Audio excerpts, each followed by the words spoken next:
राधे कृष्ण दोस्तों। तो चलिए हम आज की कहानी को शुरू करते हैं। महर्षि विश्वामित्र कन्नौज के गाधी के पुत्र थे। वे क्षत्रिय राजा होते हुए भी तपस्या के द्वारा ऋषि बने थे। वशिष्ठ के साथ उनका बहुत दिनों तक विवाद चलता रहा। वशिष्ठ से विवाद करते करते विश्वामित्र के मन में धारणा उत्पन्न हुई कि ब्रह्म बल सभी बलों से श्रेष्ठ है। तब विश्वामित्र ने ब्राह्मण तत्व प्राप्ति के लिए कठोर तपस्या की। उनकी तपोविभंग कराने के लिए देवताओं ने बहुत प्रयास किए। बार बार उनकी तपस्या भंग भी हुई, परंतु वे किसी तरह झुके नहीं। फिर से नई तपस्या आरंभ करते थे। एक बार भूख से व्याकुल होकर वे चांडाल के घर में कुत्ते का मांस खाने के लिए बाध्य हुए। उनकी पत्नी पुत्रों को ऐसी दयनीय दशा हुई कि उनकी पत्नी अन्न के लिए पुत्र को बेचने के लिए विवश हो गई। राजा त्रिशंकु ने बहुत दिनों तक उनकी पत्नी पुत्रों के पालन पोषण का भार उठाया था। विश्वामित्र के संबंध में और भी कई कथाएं हैं।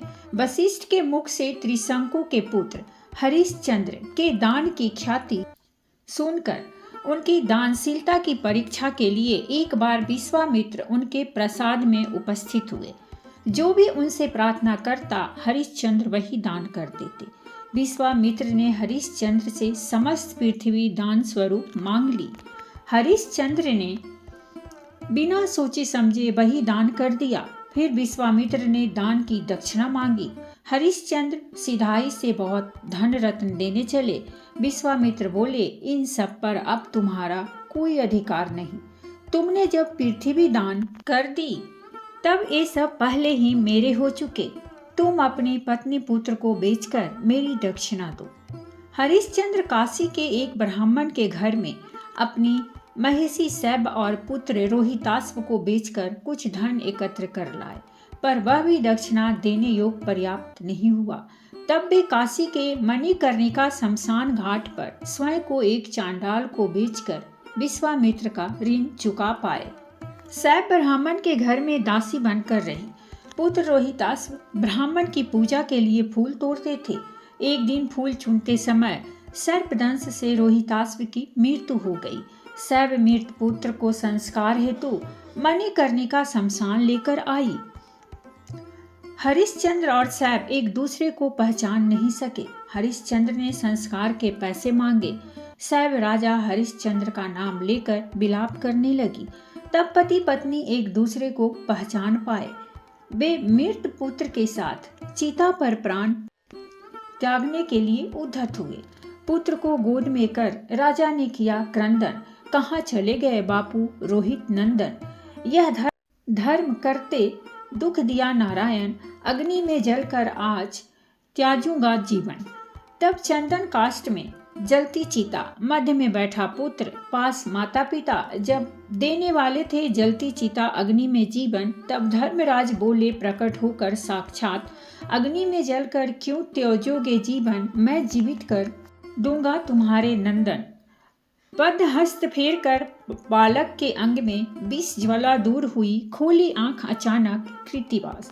उसी समय विश्वामित्र वहां पर उपस्थित हुए और हरिश्चंद्र को राज्य धन सब वापस देकर कहा, सुनो हरिश्चंद्र महीपति, अपने राज्य को तुम शीघ्र जाओ गति। पत्नी पुत्र लेकर राजा ने किया गमन। प्रसन्न मन से मुनि के मुख थे पुलकित बंदन। अयोध्या में राजा आकर दिए दर्शन। राजसूय यज्ञ राजा ने किया तब संपन्न। विश्वामित्र ने हरिश्चंद्र के राजकोष की एक कौड़ी भी स्पर्श नहीं की। राजकोष पूर्ण ही था। बहुत दिनों के संचित धन से हरिश्चंद्र ने राजसूय यज्ञ किया। यह कथा देवी भागवत और मार्कंडेय पुराण में है। वहीं से कीर्तिवास ने इसे अपने रामायण में लिया है। विश्वामित्र का कुत्स नाम का एक शिष्य था। कुत्स गुरु दक्षिणा देना चाहता था। विश्वामित्र बोले, बेटा तुम्हारी सेवा से मैं प्रसन्न हूँ, यही तुम्हारी पर्याप्त दक्षिणा है। तुम दरिद्र ऋषि पुत्र हो, कहाँ से धन पाओगे? क्यों बार बार दक्षिणा की बात उठाते हो? कुत्स इससे रुका नहीं, बोला, नहीं गुरुदेव, बिना दक्षिणा दिए मेरा मन शांत नहीं होगा। मेरी सारी विद्या व्यर्थ हो जाएगी।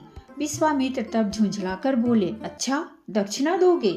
तो सुनो, 14 करोड़ स्वर्ण मुद्राएं मैं दक्षिणा चाहता हूँ। सूर्यवंश के रघु राजा तब विश्वजीत यज्ञ कर रहे थे। कुछ रघु के पास धन मांगने गया। रघु तब दान पर्व समाप्त कर चुके थे और बिल्कुल निर्धन थे। रघु बहुत चिंतित हुए। उन्होंने कुबेरपुरी पर आक्रमण कर वह धन लाकर कुछ को दिया। कुछ ने वह धन विश्वामित्र को दक्षिणा के रूप में दिया। विश्वामित्र आश्चर्य में पड़ गए। विष्णु पुराण और स्कंद पुराण में यह मिलता है। विश्वामित्र पत्नी और पुत्रों को छोड़कर महिषी को भयंकर अन्न कष्ट हुआ। पुत्रों का पालन न कर पाने की स्थिति में उन्होंने मध्यम पुत्र को बेचकर प्राप्त धन से शेष 2 पुत्रों का पालन किया। खरीदार ने विश्वामित्र के पुत्र को रस्सी से बांधकर ले गया। इसी कारण उसका नाम पड़ा गालब। सत्यव्रत नामक राजा ने गालब को छुड़ाकर अपने घर रखा और विश्वामित्र की पत्नी पुत्रों के पालन पोषण का भार लिया। विश्वामित्र के बहनोई रीचक ने अम्बरीश राजा के यज्ञ में बलिदान के लिए मध्यम पुत्र सोमशेष को दान दे दिया। विश्वामित्र को यह ज्ञात होने पर उन्होंने सोमशेष को 2 ऋक कथाएं सिखाई और यज्ञ स्थल पर ऊंची आवाज में गाने का उपदेश दिया। उन ऋक मंत्रों के कारण स्वयं इंद्र यज्ञ स्थल पर प्रकट हुए और सोमशेष को बचा लिया। मन्वंतर के समय देश में अनावृष्टि से अत्यंत दुर्भिक्ष हुआ। महर्षि विश्वामित्र अपने तपोवन में एक भी फल या अन्न न पाकर भूख से तड़पते हुए नगर आए, पर नगर में भी कहीं अन्न नहीं मिला।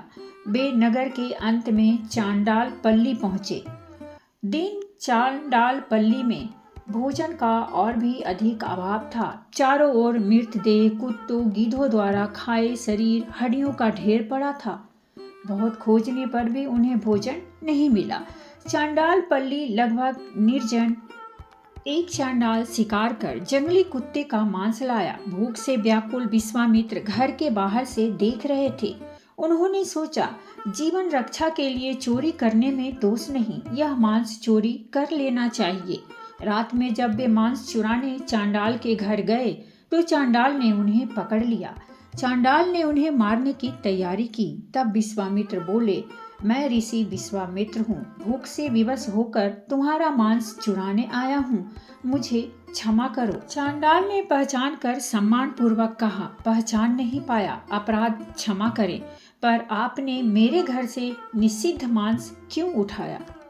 विश्वामित्र बोले, भूख से तुम्हारा मांस चुराया है, कृपया कर इसे लेकर जाने दो। चांडाल बोला, आप पुण्य आत्मा ब्राह्मण महर्षि हैं, आपको यह अपवित्र मांस कैसे दूं? विश्वामित्र बोले, मेरे लिए अब सब मांस समान है, जो भोजन मिला है वही खाऊंगा। कुत्ते का यह मांस अब मुझे अमृत के समान है। चांडाल बोला, तो फिर मेरे और आपके बीच में क्या अंतर रहा? यदि आप भूख से नहीं जीत पाए तो आपकी ऋषित्व कहाँ रही?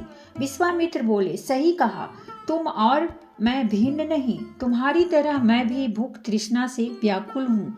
तुम कुत्ते का मांस खा सकते हो तो मैं भी बिना संकोच खा सकता हूँ, पर मैं चोरी कर तुम्हारा परिश्रम से पाया भोजन ले जा रहा हूँ, इसीलिए तुम्हारी क्षमा चाहता हूँ। इस प्रकार तर्क से चांडाल को परास्त कर विश्वामित्र ने वह मांस पकाया और स्वयं खाने से पहले देवताओं को यज्ञ कर अर्पित किया। देवता विश्वामित्र के तपोबल से चांडाल गृह में उपस्थित हुए और उस मांस को ग्रहण करने के लिए बाध्य हुए। इंद्र ने मंत्र बल से उस मांस को अमृत में परिवर्तित कर दिया। विश्वामित्र गर्व से बोले, तुम और मैं केवल अमृत खाएंगे और अन्य जीव भूख से मरेंगे। ऐसा नहीं चलेगा, पहले सभी प्राणियों की अन्नाभाव दूर करो, फिर यह अमृत ग्रहण कर लेना। इंद्र ने वचन दिया कि वे शीघ्र ही अन्नाभाव दूर करेंगे। तब विश्वामित्र ने वह अमृत रूप मांस देवताओं को देकर स्वयं खाया और प्राण बचाया। साथ ही घोर वर्षा होने लगी, धरती शीतल हुई, पेड़ लताओं पर फल फूल आए, धरती हरी घास से भर गई। अच्छी वर्षा से अन्न खूब हुआ। लोगों को अभाव न रहा। इस तरह कुत्ते का मांस पकाकर देवताओं को अर्पित कर विश्वामित्र ने सृष्टि की रक्षा की। विश्वामित्र के तपोवन में ताड़का राक्षसी और उसका पुत्र मरीच बहुत उपद्रव करते थे। विश्वामित्र राजा दशरथ के पास गए और बोले, महाराज, राक्षसों के उपद्रव से हमारे तपोवन में यज्ञ याग ठप पड़ गए हैं। आप राम लक्ष्मण को मेरे संग भेजें। उनकी वीरता की ख्याति मैंने सुनी है। राम लक्ष्मण की उम्र तब 16 वर्ष भी पूरी नहीं हुई थी। दशरथ बोले, महर्षि, राम लक्ष्मण बच्चे हैं, वे राक्षसों से कैसे लड़ेंगे? मैं ही आपके साथ चलता हूँ। विश्वामित्र क्रोधित होकर बोले, महाराज, आप वृद्ध हो चुके हैं, आप में शक्ति नहीं, चिंता न करें। यदि आपने मेरा कहना न माना तो आपका कल्याण नहीं होगा।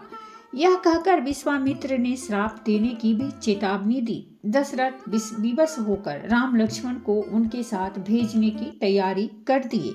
मार्ग में विश्वामित्र ने राम लक्ष्मण को मंत्रपूत अस्त्रों का वरदान दिया और बला तथा अति बला नाम की विद्याएं सिखाई। इन विद्याओं से वे भूख, प्यास, नींद, थकान पर विजयी पा सकते थे। राम लक्ष्मण ने ताड़का राक्षसी, उसके पुत्र सुबाहु और उनके अनुचर राक्षसों का संहार किया। ताड़का का दूसरा पुत्र मरीच भाग गया। तपोवन का उपद्रव शांत होने पर विश्वामित्र राम लक्ष्मण को गौतम के आश्रम ले गए। वहां राम के दर्शन से गौतम पत्नी अहिल्या शाप मुक्त हुई। फिर विश्वामित्र राम लक्ष्मण को राजश्री जनक के महल ले गए। वहां राम ने हर धनु तोड़कर जनक पुत्री सीता का वरण किया। विश्वामित्र ने ही राम सीता का मिलन कराया। देश देश में ब्रह्मास्त्र, विश्वहोत्री, विश्वामित्र तुम्हारा जग जागरण तुम्हारे ऋक मंत्रों में रची।